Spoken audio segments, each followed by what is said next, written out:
Welcome to The Explainer. Today, we're going to deconstruct a concept that sits at the very core of who you are. We're talking about the evolution of you, specifically how we've tried to define, measure, and truly understand human personality throughout history. Okay, let's dive into this. Have you ever just wondered where your personality actually comes from? We all have those moments where we question why we react the way we do. Like, are you naturally outgoing, the absolute life of the party? Or are you maybe a bit more reserved and thoughtful? Well, today, we're going to look closely at how scientists, doctors, and philosophers throughout history have tried to pin down this massive puzzle. To really understand where we're going with this, we first need to know where we started. And the word personality actually has a pretty surprising ancient origin. It directly derives from the Latin word persona. Back in the ancient Roman period, a persona was quite literally a mask. It was a physical prop used by stage actors to change their appearance or to show the audience exactly what character they were playing. So think about that. The very root of the word we use to define our true inner selves started out as a physical external mask used for pretend. Crazy, right? Here's our roadmap for today's explainer. First, the mask we wear. Second, 4 paths to personality. Third, Hippocrates and bodily fluids. And finally, body types and traits. Let's jump straight into section 1, the mask we wear. For a long time, just defining this concept was a tremendously tricky task for scientists. But then, the highly influential psychologist G.W. Allport gave us this foundational definition. He proposed that personality is the dynamic organization within the individual of those psychophysical systems that determine his unique adjustment to his environment. Now, I know that sounds like a mouthful, but essentially it means your personality isn't just your mind or your body acting in isolation. Instead, it's this incredibly complex system working perfectly in tandem to help you adapt to a constantly changing world. And that leads us to the absolute most vital takeaway of Allport's whole idea. Personality is not a fixed, immovable state.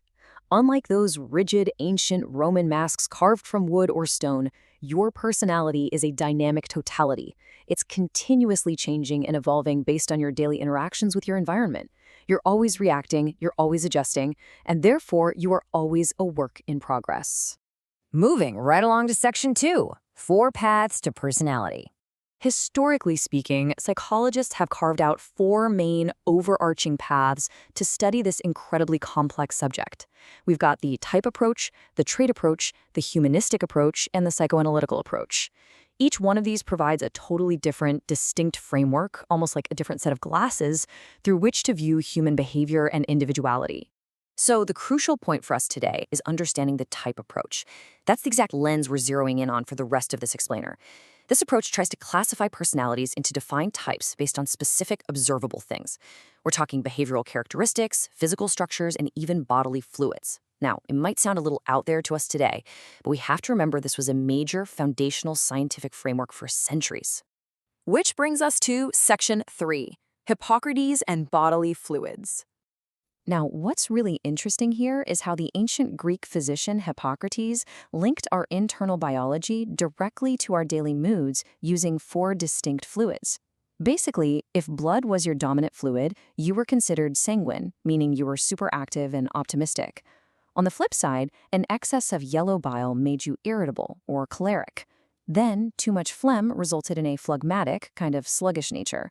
And finally, black bile meant you lean toward melancholic, pessimism, and depression. So I have to ask, which fluid feels like it's ruling your mood today? Let's fast forward a bit into section 4, body types and traits. A major figure in this era was Ernst Kretschmer, who argued for a direct, hardwired relationship between our physical constitution and our personality. He proposed 3 main physical makeups: the tall, thin ascetic, the strong, muscular, athletic, and the short, round pike neck.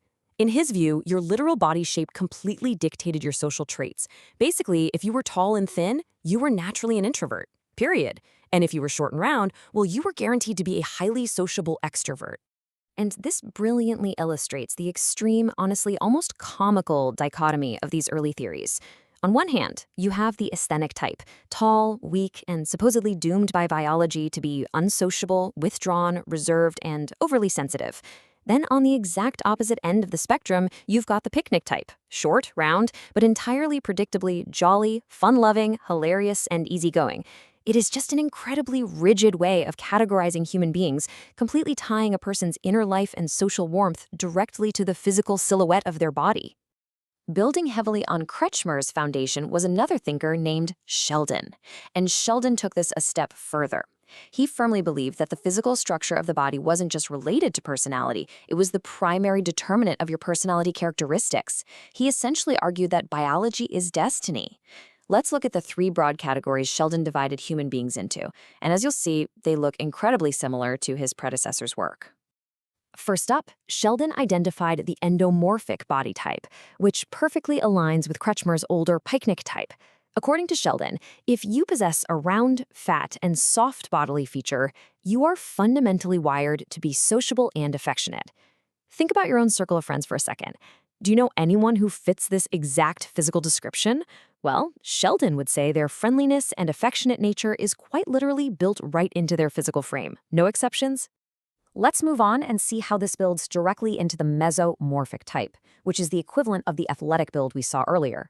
Sheldon characterized these individuals as distinctly muscular and strong, and because of this solid, powerful, and sturdy build, he argued they naturally and inevitably possess an energetic, highly ambitious, and assertive personality.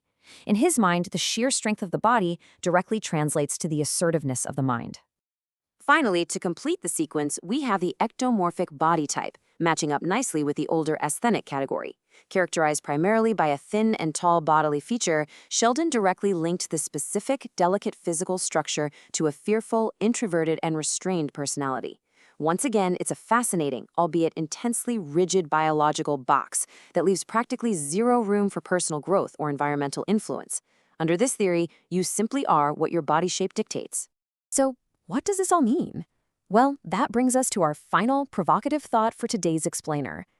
After walking through these ancient frameworks and early scientific classifications, what do you truly believe? Does your physical makeup, your literal body shape, or your biology completely determine your traits from the absolute moment you're born? Or, going back to Allport's modern definition from the very start of our journey, is your personality a dynamic totality, a complex psychophysical system continuously changing and evolving through an unending interaction with your environment? Think about the mask you're wearing today, and whether it's the exact same one you'll be wearing tomorrow. Thank you so much for joining me on this explainer. I really hope this sparked some curiosity. And as always, keep learning.